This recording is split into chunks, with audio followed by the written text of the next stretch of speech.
written to the Hebrews. So they know all the Old Testament. So the background is from the book of Numbers, chapter 13. There we read, there we know 13 and 14, Numbers 13 and 14. There we read about the nation of Israel about to enter the promised land, that is Canaan. And Moses selects 12 spies out of the people of Israel, and they ask them to go to the land and spy out the land. Moses sent them to spy out the land of Canaan and said to them, go up this way into the south and go up to the mountains and see what the land is like, whether the people who dwell in it are strong or weak, few or many, whether the land they dwell in is good or bad, whether the cities they inhabit are like camps or strongholds, whether the land is rich or poor, whether there are forests there or not. Be of good courage and bring some of the fruit of the land. Now the time was the season of the first ripe grapes. So the 12 spies went up and they came back with a report. There are how many spies? 12 spies. One spy from each tribe, one man from each tribe. And in verse 27, then they told him, they said, we went to the land where you sent us. It truly flows with milk and honey, and this is its fruit. They showed the fruit, very big fruits, grapefruit. Nevertheless, the people who dwell in the land are strong. The cities are fortified and very large. Moreover, we saw the descendants of Anak there. So this Anak, where it is mentioned first, this Nephilim is known as Nephilim. Where is it mentioned first? In Genesis chapter 6 and verse 4. And the Amalekites dwell in the land of the south, the Hittites, the Jebusites, and the Amorites dwell in the mountains, and the Canaanites dwell by the sea, along the banks of the Jordan. Then Caleb quieted the people before Moses and said, let us go up at once and take possession, for we are well able to overcome it. So Caleb said, we will be able to overcome them, even though the men there are very big and powerful.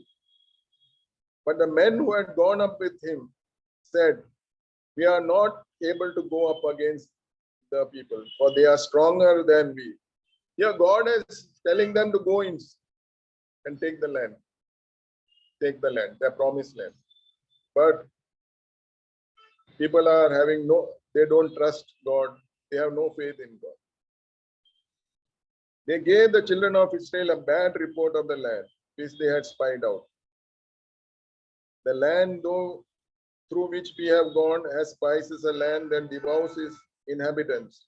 And all the people whom we saw are men of great stature. There we saw the giants, the descendants of Anak, that is the Nephilim, came from the giants, and we were like grasshoppers in our own sight, and so we were in their sight.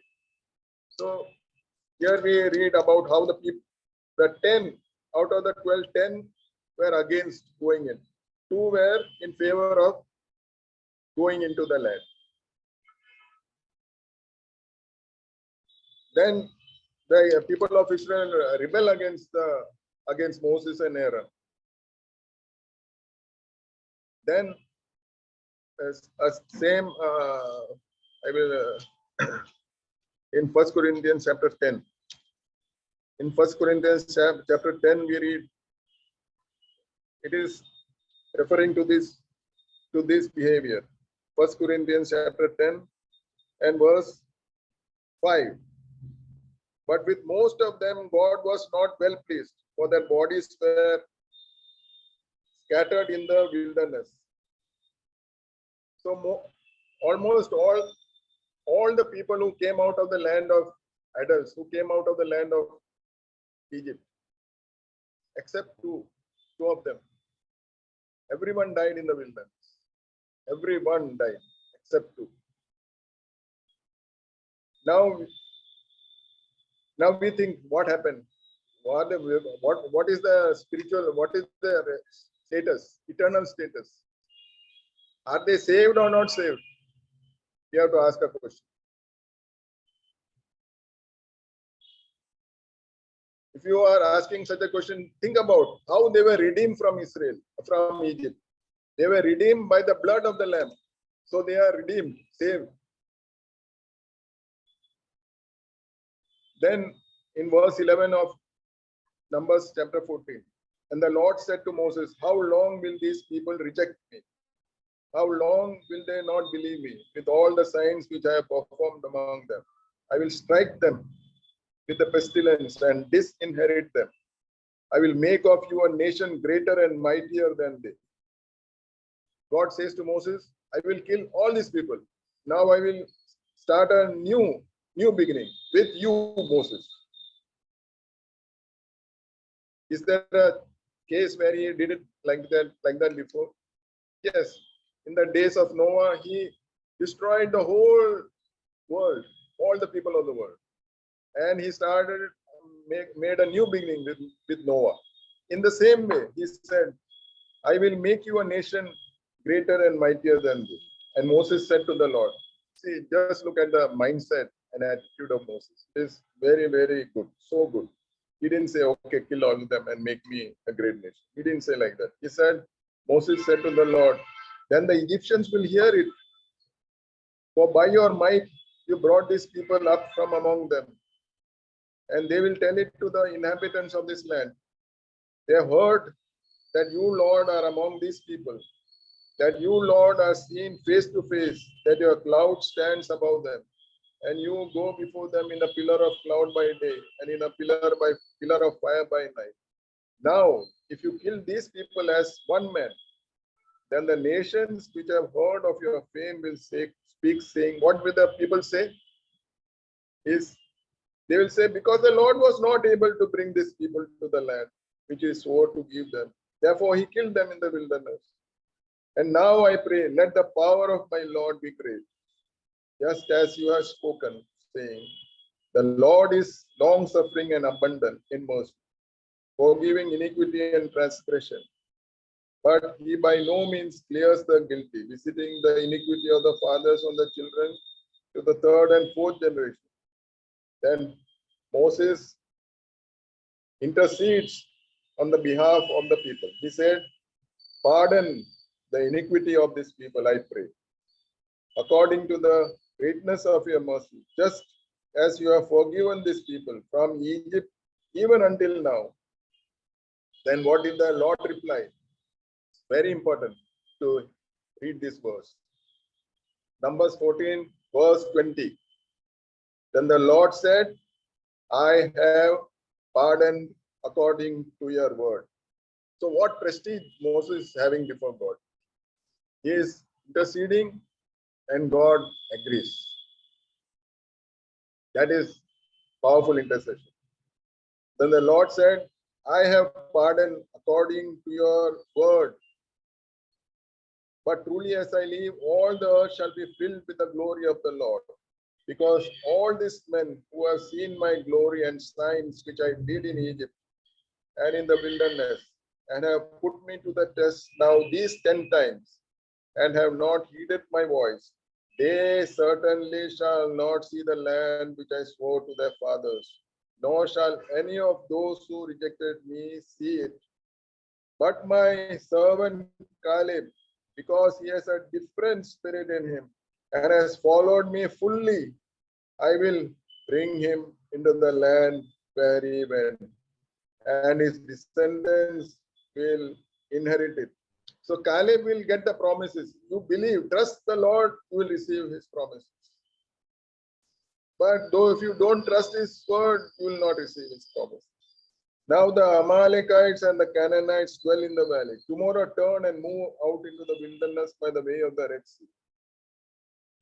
Then in verse 29 we read, the carcasses of you who have murmured against me shall fall in this wilderness, and all of you who were numbered according to your entire number from 20 years old and above, except for Caleb and Joshua. You will by no means enter the land which I swore I make you to dwell in.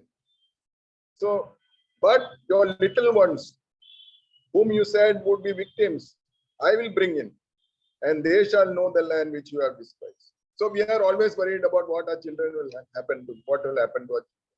The Lord is saying, you become straight. You follow the Lord, and your children follow after. But you are so much worried about your children. They said, why you have brought us into this wilderness to kill our children in this wilderness? Then Lord said, okay, you rebel, you will die. But your children, about whom you are so much concerned, they will enter the kingdom, enter the land. So even though God punished them and killed them in the wilderness, this word which I read in verse 20 is, they are golden words. The Lord said, I have pardoned. God has already pardoned them, but he punished them. That is the sad part. But according to this, if he has pardoned, they are all eternally saved.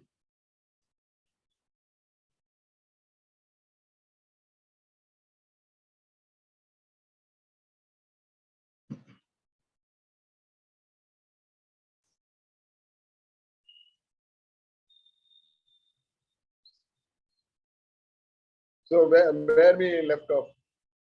So if it bears thorns and briars, it will be rejected and near to being cursed, whose end is to be burned. So here the people of Israel had a golden chance to walk in faith, to step up in their faith life.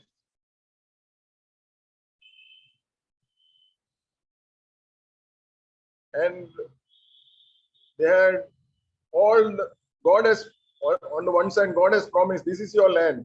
Now go up and claim the land. But they did not put their trust in the Lord, in his word. They did not have the faith to go in. Out of the 12 spies, 10 spies brought an evil report. They said they were looking to the great size of the giants, great size of the people there, the fortresses, the size of the warriors there, the size of the fruits there. But only 2 of the 12, they were looking to the Lord. If the Lord delights in us, he will take us into the land. And Caleb said, we are well able to claim the land. We are well able to capture this place. That is the life of faith. So when it is not easy, even we make so many mistakes. Even we walk by sight rather than faith. We look to the circumstances. Oh, such circumstances very challenging, so difficult. How we will survive in this place? How our children will survive? All this is naturally coming to our hearts. But when we look to the Lord, if the Lord delights in us, he will bring us into this land. We are well able. We are well able to capture this land. We can do all things through Christ who enables us. In verse 9 we read of Hebrews chapter 6. But beloved, we are confident of better things concerning you. Yes, things that accompany salvation.